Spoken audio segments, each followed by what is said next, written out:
আলহামদুলিল্লাহি রাব্বিল আলামিন ওয়া সলাতু ওয়া সালামু আলা সাইয়্যিদিল আমবিয়া ওয়াল মুরসালিন ওয়া আলা আলিহি ওয়া সাহবিহি আজমাইন থুম্মা আম্মা বাদ আসসালামু আলাইকুম ওয়া রাহমাতুল্লাহি ওয়া বাৰাকাতুহু কোৰাণৰ প্ৰতিটো শব্দ য'ত যেনেকৈ থাকিব লাগে তেনেকৈ আছে ইয়াক না স্থানান্তৰ কৰিব পাৰি না পৰিৱৰ্তন কৰিব পাৰি আমি এই বিষয়ে আলোচনা কৰি আহিছোঁ আগতে এতিয়া কথাটো হ'ল কি আজিৰ আলোচনাটোৰ বিষয়টো হৈছে যে কি কোৰাণত কিছুমান এনেকুৱা শব্দ আছে যিবিলাক শব্দ দেখাত বা শুনাত দুটা বেলেগ বেলেগ শব্দ ইয়াৰ ষ্ট্ৰাকচাৰটোও বেলেগ শুনিবলৈও ইয়াক শুনিবলৈও বেলেগ বেলেগ পায় কিন্তু ইয়াৰ যিটো মিনিং যিটো অৰ্থ যিটো তফচিৰ বা যিটো আপোনাৰ তৰ্জুমা এই তৰ্জুমাটো আপোনাৰ একে হৈ যায় এটাই কাৰণ এনেকুৱা বহুতো শব্দ আছে দেখাত বা শুনাত বেলেগ বেলেগ তেতিয়াহ'লে কিন্তু ইয়াৰ যিটো তৰ্জুমা অৰ্থ মিনিং এটা একে তো আজি আমি আলোচনা কৰিব ওলাইছোঁ সেই বিষয়ে আৰু আজি আলোচনাৰ বিষয়টো হৈছে কি দিল আজি আমি দিল সম্পৰ্কে আলোচনা কৰিম আল্লাহ পাকে কোৰাণত দিলক কেতিয়াবা ফুৱাদ বুলি কৈছে আৰু কেতিয়াবা কল্ব বুলি কৈছে কেতিয়াবা ফুৱাদ আৰু কেতিয়াবা কল্ব আপুনি যদি কোৰাণ পঢ়ি আছে যদি আপুনি ফুৱাদ পাইছে যদি আপুনি তৰ্জুমা বিচাৰি চায় তেতিয়াহ'লে ফুৱাদ মানে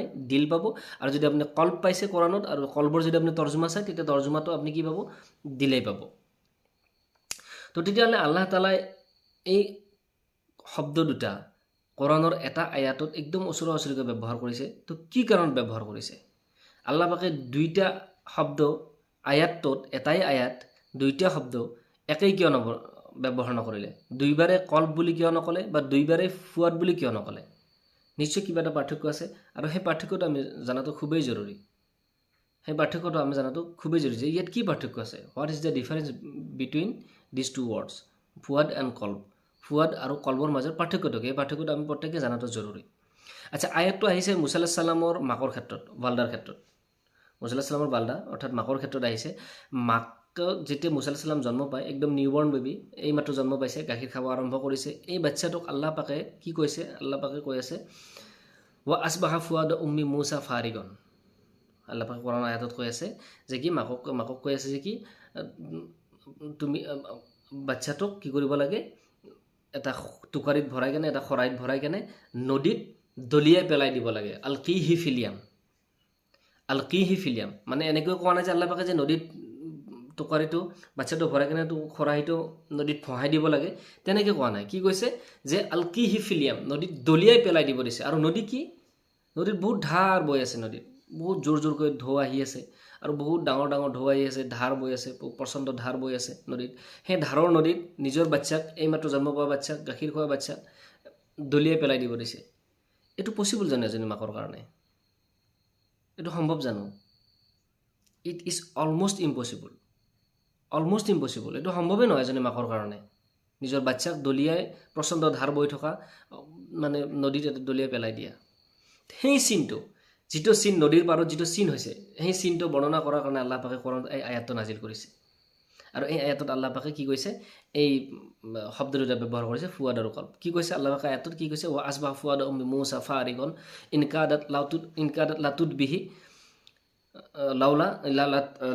লাউলা আৰ ৰবাতনা আলা কলবিহা লিতাকুনা মিনাল মুমিনিন আয়াতৰ অৰ্থ উলামাই বৰ্ণনা কৰিছে এনেধৰণে কি আৰু ইপিনে মুছাৰ মাতৃৰ হৃদয় অস্থিৰ হৈ পৰিছিল তেওঁ ইয়াৰ পৰিচয় অৰ্থাৎ ইয়াৰ যিটো ৰহস্য মানে প্ৰকাশ কৰিয়েই দিলেহেঁতেন যদি আমি আল্লাহ কৈছে কি যদি আমি তেওঁৰ অন্তৰক দৃঢ় কৰি নিদিলোহেঁতেন যাতে তেওঁ আস্থাশীলসকলৰ অন্তৰ্ভুক্ত হ'ব পাৰে বা অন্তৰ্ভুক্ত হয় এইটো আয়াতৰ এটা সাধাৰণ তৰ্জুমা ইয়াৰ পিছত আমি তৰ্জুমাৰ আঁৰত কি আছে সেইখিনি বস্তু আমি চাম আল্লাহ পাকে এই আয়াতত এবাৰ ফুৱাদ বুলি কৈছে যে মুছাৰ কি ইপিনে মুছাৰ মাকৰ অন্তৰ অস্থিৰ হৈ গৈছে এবাৰ তাতে ফুৱাদ বুলি কৈছে আৰু কি কৈছে আমি যদি তেওঁৰ অন্তৰক দৃঢ় কৰি নিদিলোহেঁতেন এইবাৰ যিটো অন্তৰৰ কথা কৈছে ইয়াত কল্ব বুলি কৈছে সাধাৰণ তৰ্জুমাত আমি এইটো একো ধৰত নপৰে ইংলিছত হাৰ্ট টু হাৰ্ট আহিব অসমীয়াত অন্তৰবাৰ হৃদয় আহিব অন্তৰবাৰ হৃদয় বুলি কওঁতেও আমি কোনো ধৰণৰ পাৰ্থক্য ইয়াতে দেখা নাপাওঁ উৰ্দুত দিল বা দিল আহিব তো তেতিয়াহ'লে আল্লাহ পাকে এই কথাটো কি কাৰণত ব্যৱহাৰ কৰিলে চাওক আমি আপোনালোকে কেতিয়াবা নিশ্চয় ৰেষ্টুৰেণ্টত গৈ আপোনালোকে মাংস খাইছে ন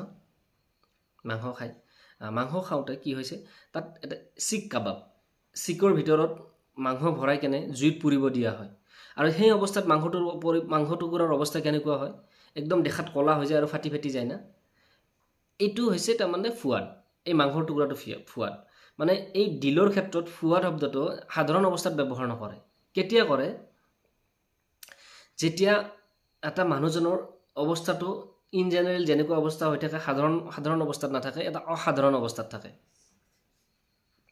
কেনেকুৱা মানুহজন হয়তো বহুত দুখত আছে, মানুহজন বহুত মানে টেনশ্যনত থাকে, মানুহজন পূৰাপূৰি মানে কি একদম মানে জুইত জ্বলি আছে। আমি কেতিয়াবা কওঁ না, ভাই একদম মানে নকবি অন্তৰ জ্বলি আছে, আমি অন্তৰ জ্বলি থকা বুলি কওঁ নে?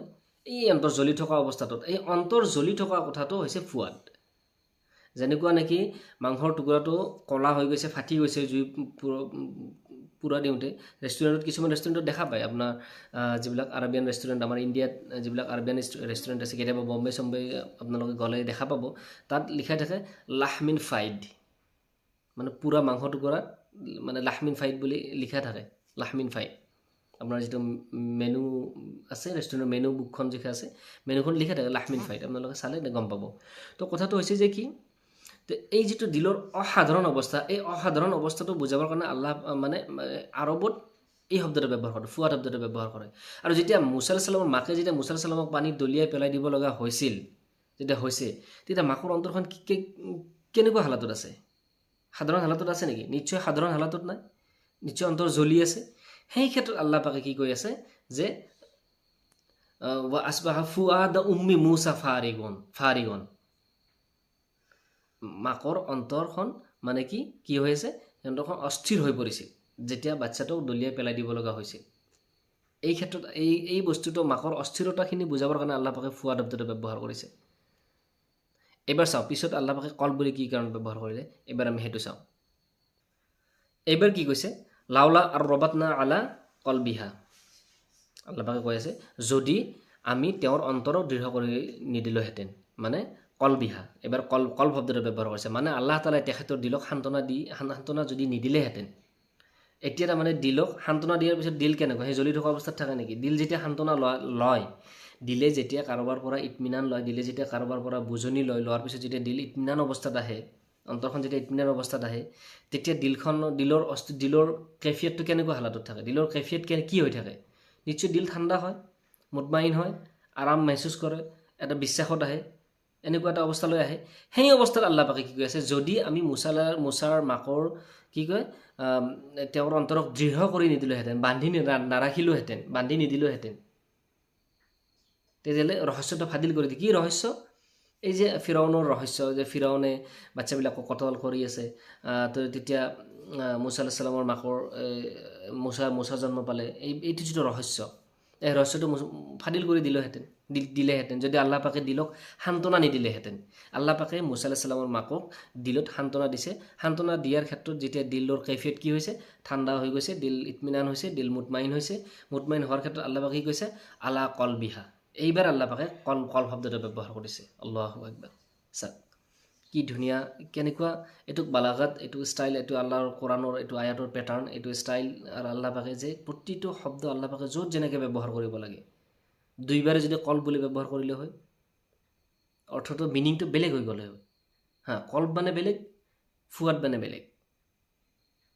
আৰু দুইবাৰে যদি আপোনালোকে ফুৱাদ ব্যৱহাৰ কৰিলে হয়, তাত লাষ্টৰ বাৰো যদি ফুৱাদ ব্যৱহাৰ কৰিলে হয়, সেইটো সান্তনা হৈ থকা দিল কেনেকৈ হ'ব? ফুৱাদ মানে হৈছে জ্বলি পুৰি থকা এটুকুৰা মাংস, তো সেইটো বস্তু কেনেকৈ ফুৱাদ হ'ব? ফুৱাদ হ'ব নোৱাৰে, সেইটো কলবে হ'ব লাগিব।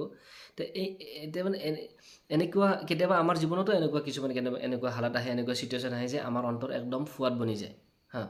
হয়তো খঙত, হয়তো উদাসীনতাত, হয়তো ডিপ্ৰেশ্যনত, বা কিবা হয়তো গভীৰ দুখত আমাৰ অন্তৰখন একদম জ্বলি পুৰি শেষ হৈ যায়।